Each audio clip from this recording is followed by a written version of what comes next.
Continuamos en Consentido Público, estamos aquí con dos legisladores, para debatir el tema de Villas Miseria, el tema de si están aislados, si son guetos de alguna manera. Para ello está invitado con nosotros Fabio Basteiro, legislador de Buenos Aires para Todos. Bienvenido, gracias por estar. Y Elio Rebot, legislador del PRO. Gracias, Elio, también por estar. Vamos a estar hablando entonces, hemos visto a lo largo de este año, sobre todo, muchas manifestaciones de diferentes, se me aparece en la cabeza la gente de Villa 31, que quizás por la zona estratégica donde está ubicada hacía más ruido por una cuestión de tránsito, en donde planteaban la necesidad de micros, la necesidad de que entraran ambulancias, en fin, micros escolares me estoy refiriendo, ambulancias, en fin, situaciones que ellos decían estamos absolutamente aislados. Se hizo una presentación conjunta en esta semana justamente para que este tema estuviera incluido y poder ver de qué forma se puede hacer una traza que atraviese las diferentes villas de emergencia para poder hacer de manera de un asfaltado para que fuera más fácil el acceso, en fin, determinadas cuestiones que harían que la cosa no estuviera tan cerrada de alguna manera.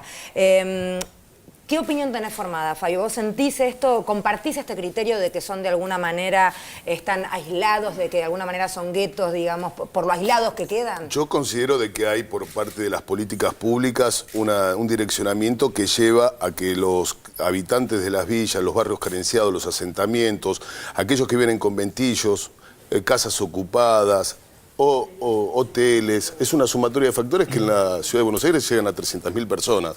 Todos estos sectores están siendo sistemáticamente aislados por una falta de una política pública sostenida que lleve el direccionamiento de los recursos y que tengan incluso la capacidad de ser partícipes de sus propias decisiones.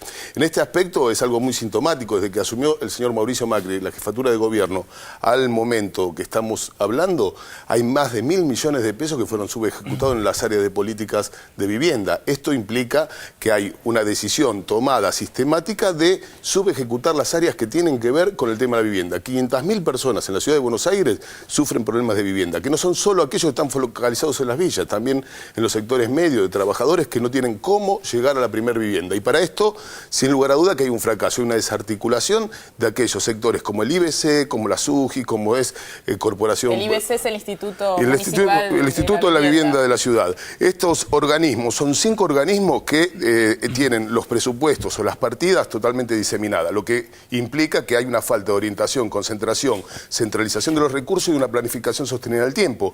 De hecho, esto es un problema que es de la vivienda en las villas. Ahora hay otros factores. Hay 11 villas y más de 20 asentamientos en la zona sur. En esos lugares es donde también hay falta de recursos de infraestructura educativa, falta de recursos de infraestructura sanitaria y fundamentalmente una situación, una definición política de que se concentre en la zona norte, en la zona centro-oeste de la ciudad, grandes emprendimientos de carácter inmobiliario que tienen que ver con la otra cara de la moneda, que es la falta de políticas públicas en cuanto a vivienda de las villas. Y para terminar, digo, un caso muy concreto. En diciembre de este año se van a cumplir 2 años de lo que fue el Parque Indoamericano. 3 muertos. Una situación que todavía no está aclarada. Una situación donde todavía ni se saben los nombres de los que murieron. Y esto tiene que ver con el aislamiento a la que hacía referencia al principio. A ver, Elio. A ver, el problema de las villas es de muy vieja data y de solución muy compleja. La política del PRO desde el primer día ha sido la de urbanizar las villas. De hecho, la primera villa que se ha urbanizado en 20 años en la ciudad de Buenos Aires, la Villa 17, y la urbanizó este gobierno. ¿Cuál es? ¿Dónde del queda? PRO. Y en el borde de General Paz, calle Chandí, al fondo de General Paz. Ahora acabamos de votar en diciembre la apertura y el plan de trazado de calles para la urbanización de la Villa 19, también en la misma zona, todas en la zona sur. ¿Cuánto lleva el gobierno de Mauricio Macri? 4 años. 4 años y meses. Porque lo que se está reclamando en esta presentación que se hace desde la Defensoría General, que se hizo el jueves, sí, impulsada por los delegados de todas las villas que han sido elegidos democráticamente, es justamente la ausencia de este tipo de políticas. Reclaman iluminación, un trazado, como decía Fede, transporte y recolección de residuos, que uno diría que son como pero en eso estamos de acuerdo básicas todos, acciones de cualquier barrio. La sensación es como que estos no son barrios de la ciudad. Bueno, no es así. No es así ni en la política pública del gobierno de la ciudad, ni en la política que acordamos en la legislatura. De hecho, le acabo de decir... hay otro aspecto que no se ha mencionado, que es el plan de regularización. Por primera vez en décadas hay una política hiperactiva de entrega de títulos de propiedad a quienes ya tienen viviendas solucionadas por el Estado que antes no la tenían.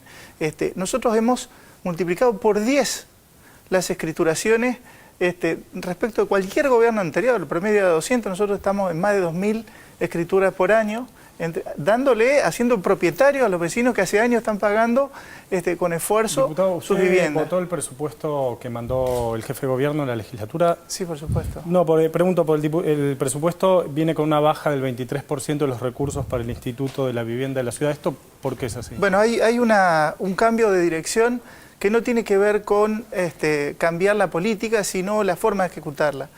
La política de urbanización de villas ahora se ha trasladado a la Corporación Buenos Aires Sur. Es decir, el gobierno ha concentrado la acción en el sur de la ciudad, porque es verdad que hay muchos emprendimientos en la zona norte, pero son emprendimientos privados, emprendimientos públicos, plata del Estado, políticas públicas, solo en el sur de la ciudad. Tanto es así que el gobierno no solamente ahora va a trasladar el centro cívico del gobierno al sur de la ciudad, sino que... ¿A qué lugar lo van a trasladar al final? Porque se había suscitado la zona polémica de Barracas, al costado del hospital... Porque del Borda. Al Borda. No, en el Borda. Denunciando en el Borda que estaban utilizando terrenos... No es correcto. No es correcto. El gobierno, y de hecho los legisladores hemos ido a ver los planos, incluso parte de esa estrategia de traslado del centro cívico al sur, que es algo en el que coinciden prácticamente todo el sistema político. Desde hace décadas se plantea que eso va a motorizar el sur de la ciudad, lo va a dinamizar. De hecho, hemos ido hace pocos días al Mercado del Plata, que es uno de los edificios que se van a poner en venta para construir el centro cívico. ¿El de la 9 de julio? El de la 9 de julio. Frente a la no entendemos por qué se pone en venta cuando están los recursos para hacer un centro cívico sin tocar... Pero no es el único... Pero, a ver, yo le quería hacer una pregunta. Usted planteó que hay una subejecución en el presupuesto de vivienda, Correcto. sobre todo. ¿Esto qué significa? ¿Qué repercusión tiene en la ciudad de Buenos Repercusiones, Aires? por un lado, vuelvo a lo que preguntaba Natanzón. En el 2007 tenía una partida, la política de vivienda, de 4.1%. Hoy es del 2.7%. La mitad. Un poco más de la mitad. Sí. Pero no solo eso, sino que acá tenemos que sin gastos administrativos, o sea, sacando los salarios de esas partidas presupuestarias al área de vivienda, hay una subejecución de 601 millones que corresponderían al área de vivienda, se devengó 255, el 42%. O sea, la mitad de la mitad, más o menos. La mitad de la mitad se ha gastado, pero no se ha gastado en vivienda. Entonces, ¿qué quiere decir? Estática No, pero no, es una subejecución que se puede ir demostrando año a año, porque es toda una estrategia. ¿Qué quiero decir con esto? Yo no estoy diciendo que sea solamente la responsabilidad de 4 años de gobierno. Por el tema de las villas, el tema de los asentamientos es una problemática un poco más compleja, donde varios factores concurren a escenarios que son quizás en toda la región latinoamericana preocupantes. Pero el tema de que hay una política sistemática en el área de vivienda, de subejecución presupuestaria, devengando menos de la mitad, es algo que llama poderosamente la atención. Es presupuesto para vivienda social. Para vivienda social, que está distribuida en 5 organismos. No se entiende cómo un gobierno, con la situación de la cantidad del Producto Bruto Geográfico que tiene la ciudad de Buenos Aires, que es uno de los más altos incluso de toda la región latinoamericana, incluso comparable a capitales europeas, tengamos que estar supeditando nuestras políticas de vivienda a 5 organismos diferentes que luego no dan las explicaciones. Y digo más, de acuerdo a la ley 70 de la propia ley de la legislatura, este trimestre que terminó en marzo nos tendrían que informar de qué manera se han gastado de enero a marzo la plata que iba destinada a la situación de vivienda. Todavía no hay información, Fabio, pasan los 2 meses. Dejamos que Helio pueda contestar la comisión. Desde hace años ustedes tienen esa lectura del presupuesto estáticamente. Yo te voy a decir 2 cosas. El presupuesto de la Ciudad de Buenos Aires es el presupuesto más alto del país en materia social. 2/3, 2 de cada 3 pesos van a áreas sociales. Cuando hay 5 organismos que tienen que ver con la especificidad de los programas que se ejecutan. La Corporación del Sur creó el programa Pro Hábitat, que está urbanizando villas. Acabamos de votar la urbanización de la Villa 19. La Villa 17 es la primera villa de la Ciudad de Buenos Aires que se urbaniza en 20 años. ¿Qué población tiene? Se han abierto, hay villas donde incluso se han abierto centros asistenciales, centros de salud, ¿Qué quiere decir escuelas, urbanizar de los 2 exactamente? polos Para que la gente educativos. entienda también que Perdóname. urbanizar significa Urbanizar abrir significa trazar calles y llevar los servicios públicos al interior de las villas, que es algo que no permite la realidad sobre la cual se van construyendo. En general se toman terrenos que están abandonados del Estado o de particulares y se va edificando un poco anárquicamente donde se puede. Entonces, cuando quiere entrar un patrullero, quiere entrar una ambulancia, no puede pasar por el ancho de los pasillos. Entonces hay que trazar calles, eso significa desplazar gente, porque para abrir una calle hay que voltear viviendas y construir otras nuevas previamente. Trazar calles, sobre el trazado de calles llevar los servicios públicos de alumbrado, gas, agua y también los servicios de seguridad y educación. Porque para hacer una escuela en la villa también hay que conseguir el terreno. Y en muchos casos los terrenos, en el caso de la Villa 31, que son nacionales, no se obtienen las autorizaciones para la construcción. De todas maneras, voy a decir dos cosas.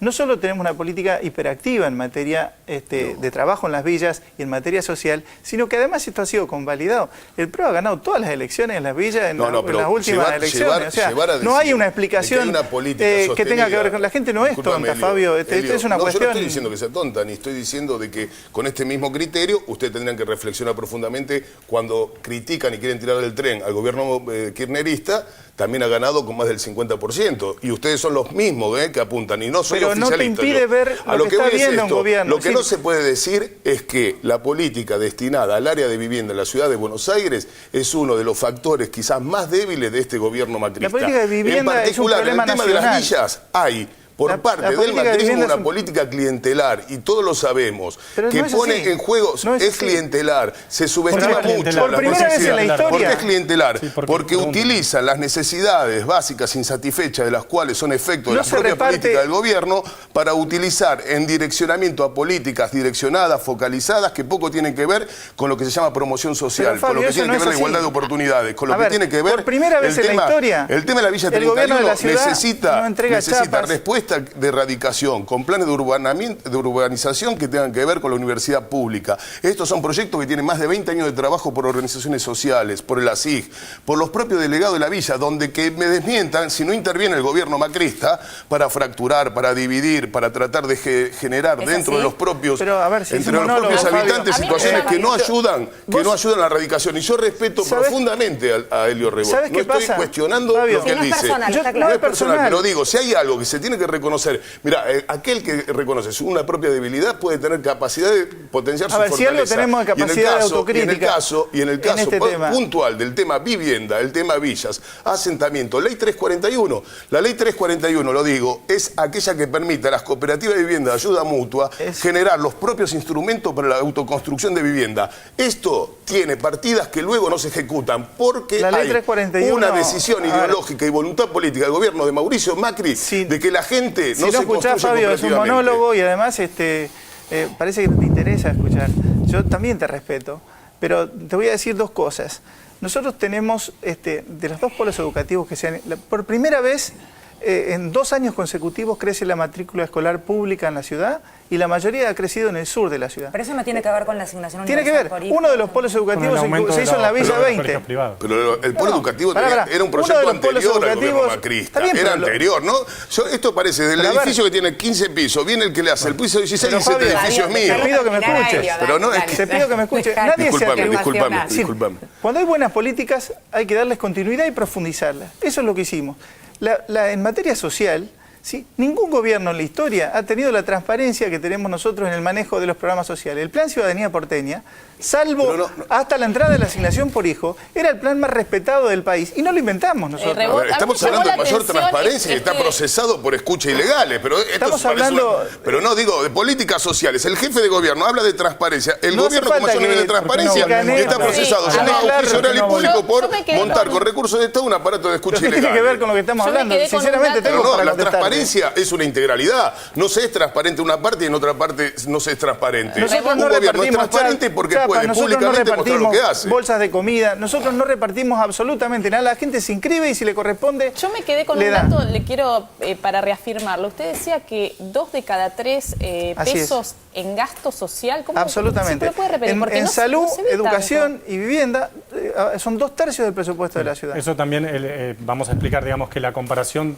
digamos, es correcta, digamos, pero en un punto es más o menos porque el resto de los estados provinciales tienen que solventar las policías, digamos, que el gobierno de la ciudad no, porque usa la Policía Federal, pero el gobierno no recibe la coparticipación que tiene que recibir. O sea, si la ciudad de Buenos Aires tuviera la coparticipación que tiene que recibir, tiene que tener aproximadamente 10 puntos de la coparticipación y recibe 1. Ahora, Entonces, a ver, no es que porque no es paga una la policía. coparticipación que dice la ley. De todos modos, vamos a otro debate, volvemos a las villas. La ley claro, está del año exactamente. 94. Mira, Por ahí Juanchi le- está al borde del infarto. lo que Podemos por ahí le seguir. quería Sí, preguntar me a- regalás 3 minutos, Juanchi, te quiero. No, lo que- 3 minutos tenemos, valen oro, 3 minutos. No, por ahí para Dos de precisar el 3 tema. minutos. Para precisar el Vamos tema. a seguir. ¿Cuánto es lo que falta hacer en las villas? O sea, ¿cuánta gente vive en las villas de la Ciudad de Buenos Aires? ¿Cuántas calles falta hacer? ¿Y cuándo creen ustedes Mira, más que de algo de eso aproximadamente se podría hacer? 150.000 personas, es un fenómeno de larga data, ¿sí? Entre el 83 y el 93 la población en villas creció a un ritmo y del 93 en 10 años creció el 300%. En el 2006 la Defensoría de la Ciudad ya alertaba sobre esto. El problema es que hay que tomarlo en contexto con el área metropolitana. Viven 14 millones de habitantes. Si usted ofrece acá una vivienda y acá no, hay una migración constante y es natural porque la gente va donde obtiene respuesta, donde obtiene una escuela a la que ir, donde obtiene un hospital en donde tener el chico. Es normal. Es decir, nosotros no estamos preocupados por eso. Nuestra preocupación es poder trabajar en conjunto con el gobierno de la provincia de Buenos Aires y el gobierno nacional. Siempre hemos sido propositivos en este tema. No, el punto sería como Nata nos interesaría que se cumplan en proyecto abrir las calles. Por supuesto, de hecho acabamos de votar juntos con Fabio y con todos los bloques la urbanización de la Villa 19, el trazado de calles. Eso supone que antes de abrir la calle hay que construir las viviendas, reubicar a las familias y después proceder a abrir la calle, porque nadie va a dejar de vivir en un determinado lado para... Ahora, ¿hicieron eso en la 19? Sí, como dicen? nosotros tenemos compañeros que conforman una cooperativa de vivienda en la Villa 19, en lo que se llama conocido como INTA, y en la 17. Realmente lo que hubo ahí es un trabajo sostenido por parte de los que habitan y que están trabajando y que muchas veces por las políticas de intervención del gobierno se fracturan. Pero yo iba a otra situación. Y cerramos. En la ciudad de Buenos Aires existen más del 1% de todas las viviendas desocupadas. El propio catastro de la ciudad tiene alrededor de 200.000 propiedades sin utilización. En la ciudad de Buenos Aires hay más de 500.000 personas con emergencia habitacional o graves problemas de vivienda. Y lo que no se puede entender es que hay una subejecución del 48% Ya aclaramos que no es así. Es así, es así. Porque yo quiero decirte algo, se ejecuta el 100% de transferencia. Al de la Corporación del Sur, que es la que está ejecutando. A las escuelas privadas se transfieren rápido. Separadas las cosas, no las vas a entender. Vos sos el que interrumpís. Digo, hay una situación, un diagnóstico preciso. Cuando se habla de cuántos habitan en las villas de Buenos Aires, hay que partir de un punto. No se hizo un censo para saber concretamente cuál es la planificación de acá a 10 años de cómo se puede generar la eradicación y urbanización de las villas. Hay uno hecho por el gobierno y uno del 2010. No se puede hablar, Elio, así no se puede. Pero estás diciendo cosas que no son. Estoy diciendo cosas que no hay una perspectiva para hacer un plan de urbanización y erradicación de las villas, cosa que tiene la Universidad Pública de Buenos Aires. Por el otro lado, hay una subejecución sistemática por parte de las políticas de vivienda y de presupuesto. Y esto a la vez tiene otra lógica. Hablan de que, y muchas veces hay que trabajar con el AMBA, es sin lugar a duda una de las situaciones fundamentales, que es dos jurisdicciones que trabajen en función de una política articulada, en transporte, en vivienda, en salud y en educación, como es con el Gran Buenos Aires. Pero digo una cosa, de la misma manera que se le... Pero de la misma manera que con justicia... Escúchame, Elio, ¿qué vamos de la misma manera que con justicia, Mauricio Macri le reclama a la señora Cristina un plan de reuniones. Macri tiene que escuchar a la gente, cosa que no acostumbra a hacer. Nos vendría bien algún peso también. Esta ciudad es una empresa, y no es una empresa. No. Es una ciudad donde habita gente y donde muchas veces se la subestima. Coincidirás que somos el único distrito donde el gobierno nacional no puso un peso para vivienda. Ni siquiera después del Indoamericano, donde se comprometieron a poner un peso por cada peso que pongamos nosotros. Pero si el Indoamericano fue responsabilidad directa de la falta de política de ustedes. Fabio, gracias por venir. ¿Corte? ¡Ay, la telefónica! Me estoy volviendo loca. Les cuento algo, sé que les va a reinteresar, pero no, está buenísimo. La rompió en Cannes. Y no estoy hablando de nadie que se mandó una macana, sino trapero, trapero con elefante blanco. Hablando justamente de Villa. ¿La viste? Sí, vi los avances de la película y una parte, pero no vi el final. Ahora la voy a ver no, con mis hijos. Así explica la política de vivienda. Así explica la política de vivienda. de a No pedacito. pelees más, basta. Conozco la historia base, conozco la historia base. Bueno, parece ser que estuvo una recepción maravillosa en Cannes. Estamos con Carlos Morelli, está allí, un cronista de lujo. Carlos, gracias por atendernos. Federica, ¿cómo estás? Contame todo. Estamos viviendo una jornada muy intensa en Cannes. El festival ya está en su segunda mitad. Estamos en el Palacio del Festival, presididos por un imponente póster de Marilyn Monroe. De su desaparición se cumplen ahora justamente 50 años y Marilyn está soplando una vela de una hermosa torta y de alguna manera anticipando este festejo de los 65 años que en este momento está celebrando Cannes. Te interesará el papel del cine argentino, que ha sido este año realmente brillante, lo que ha ocurrido con Trapero, con el Elefante Blanco. Bueno, Trapero es un hombre enamorado de Cannes, Cannes ama a Trapero. Esto tuvo como antecedentes la gran repercusión en su momento de Leonera, posteriormente de Carancho, y ahora lo que ha pasado en la víspera con Elefante Blanco y la ovación que recibió. Pero aparte del caso de Trapero, también te comento el caso de Infancia Clandestina, la película de Benjamín Ávila, que está en la sección Quincena de Realizadores, que es un apartado muy prestigioso aquí en Cannes. En tanto, la película de Trapero está en Acertán Regar, que es una especie de segunda gran competencia oficial. La película de Ávila, que yo creo que es de lo mejor que se ha hecho sobre el tema de los desaparecidos y los hijos de los desaparecidos, también gozó de una formidable repercusión entre el público y la crítica, particularmente exigentes, que congrega cada año Cannes. Y todavía tenemos otros dos largos, uno Villegas de Gonzalo Tobal, que tuvo un cierto problema al exhibirse o al intentar exhibirse, porque acá ha llovido muchísimo hasta ayer y la sala destinada a la primera proyección es una sala que prácticamente está al aire libre, entonces hubo que postergarla, pero bueno, luego se ha exhibido y con un enorme éxito también esa película. Y la cuarta es Los Salvajes, que fue la primera en exhibirse cronológicamente. Esa película de Alejandro Fadel inauguró otro prestigioso apartado que es la Semana de la Crítica, también dentro de su estilo minimalista y especialmente sutil y combativo. Tuvo una excelente lectura de parte de la platea internacional y de la crítica también reunida aquí en Cannes.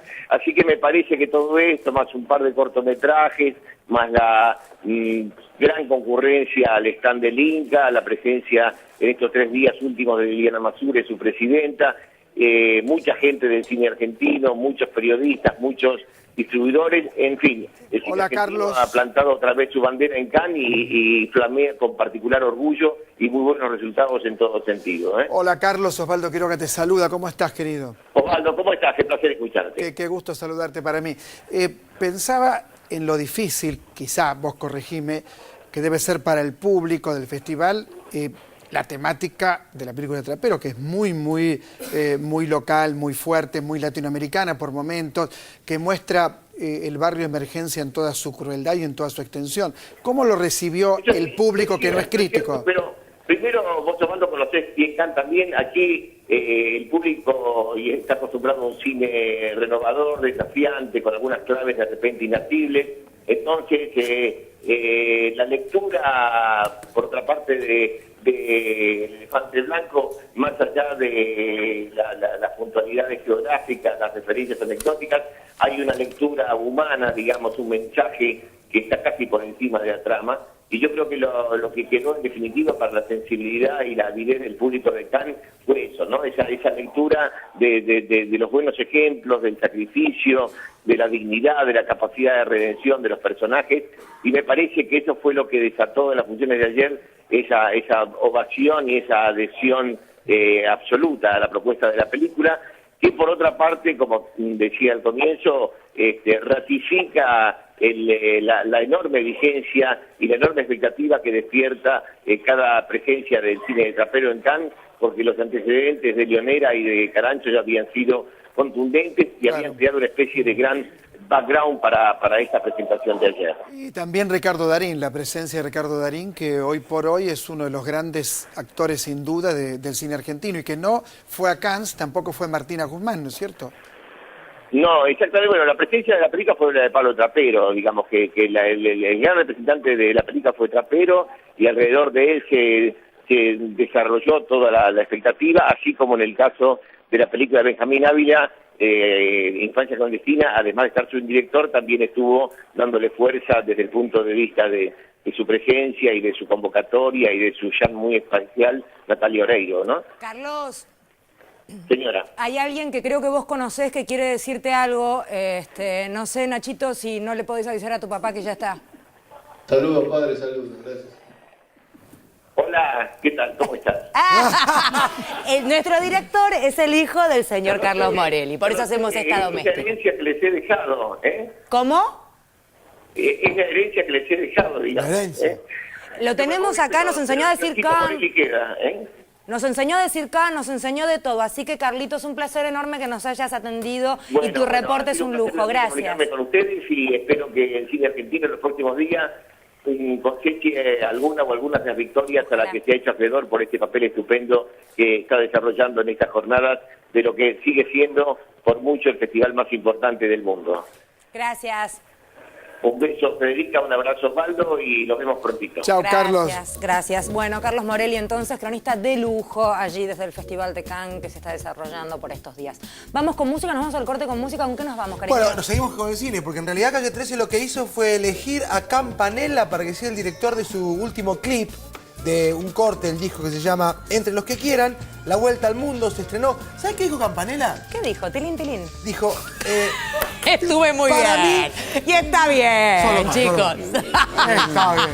Dijo, estos chicos cantan rap o algo parecido, dijo, ¿no? Como diciendo, es una música que está muy ligada al rap. Yo practiqué durante muchos años, edité rap en los 80. ¿Para Campanella? Dijo eso. Mira, chupate esta mandarina. Chupate esta Campanella. Y entonces, ahí lo tenés. Este es Calle 13, Vuelta al Mundo, el disco Entre los que quieran. Fue grabado íntegramente en la República de Villurca. Vamos, Villurquiza. Y... ¿A quién le importa? ¿Qué suma? No, porque justamente es un distrito de cine que está muy importante en la ciudad de Buenos Aires. Está creciendo. Y cuenta con la presencia de... ¿De quién? Juan Minujín. Ahí estaba. Sí, René. Laván. ¿Y quién? Es René Laván. ¿Y quién? Soledad Fandini. Que es la novia De René. ¿Viste? Te la mandé. Vamos al corte. Ay, dale. Sí, dale. Es la vida que me falta, así que agarra tu maleta, el bulto, los motetes, el equipaje, tu valija, la mochila con todos tus juguetes y...